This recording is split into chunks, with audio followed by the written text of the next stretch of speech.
This is 11 by Sandra Cisneros. What they don't understand about birthdays and what they never tell you is that when you're 11, you're also 10 and 9 and 8 and 7 and 6 and 5 and 4 and 3 and 2 and 1. And when you wake up on your 11th birthday, you expect to feel 11, but you don't. You open your eyes and everything's just like yesterday, only it's today. And you don't feel 11 at all. You feel like you're still 10. And you are, underneath the year that makes you 11. Like some days you might say something stupid, and that's the part of you that's still 10. Or maybe some days you might need to sit on your mama's lap because you're scared, and that's the part of you that's 5. And maybe one day when you're all grown up, maybe you will need to cry, like if you're 3. And that's okay. That's what I tell mama when she's sad and needs to cry. Maybe she's feeling 3. Because the way you grow old is kind of like an onion, or like the rings inside a tree trunk, or like my little wooden dolls that fit one inside the other each year inside the next one. That's how being 11 years old is. You don't feel 11, not right away. It takes a few days, weeks even, sometimes even months before you say 11 when they ask you. And you don't feel smart 11, not until you're almost 12. That's the way it is. Only today, I wish I didn't have only 11 years rattling inside me like pennies in a tin Band Aid box. Today, I wish I was 102 instead of 11, because if I was 102, I'd have known what to say when Mrs. Price put the red sweater on my desk. I would have known how to tell her it wasn't mine, instead of just sitting there with that look on my face and nothing coming out of my mouth. Whose is this? Mrs. Price says, and she holds the red sweater up in the air for all the class to see. Whose? It's been sitting in the coat room for a month. Not mine, says everybody. Not me. It has to belong to somebody, Mrs. Price keeps saying, but nobody can remember. It's an ugly sweater with red plastic buttons and a collar and sleeves all stretched out like you could use it for a jump rope. It's maybe 1,000 years old, and even if it belonged to me, I wouldn't say so. Maybe because I'm skinny. Maybe because she doesn't like me.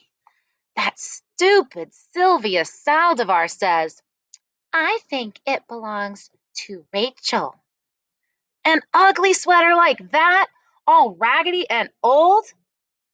But Mrs. Price believes her.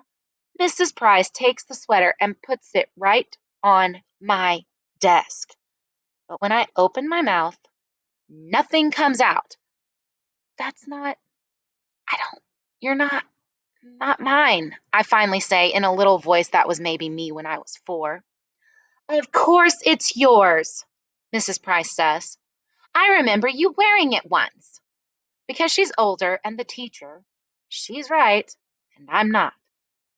Not mine, not mine, not mine.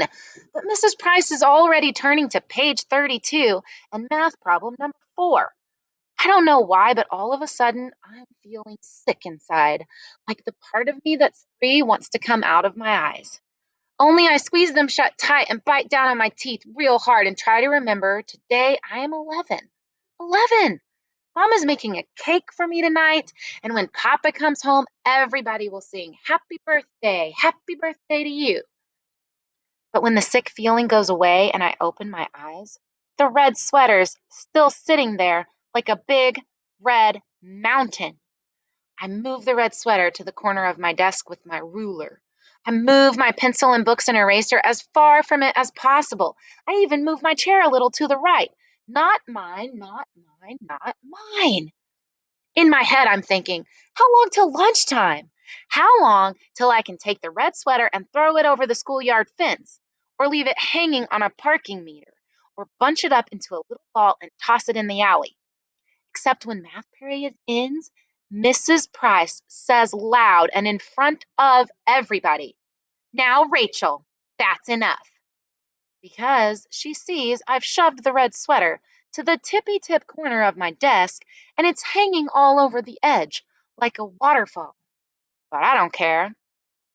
Rachel, Mrs. Price says. She says it like she's getting mad. You put that sweater on right now. No more nonsense. But it's not now, Mrs. Price says. This is when I wish I wasn't 11, because all the years inside of me, 10, 9, 8, 7, 6, 5, 4, 3, 2, and 1, are pushing at the back of my eyes. When I put one arm through one sleeve of the sweater that smells like cottage cheese, then the other arm through the other, and stand there with my arms apart, like if the sweater hurts me.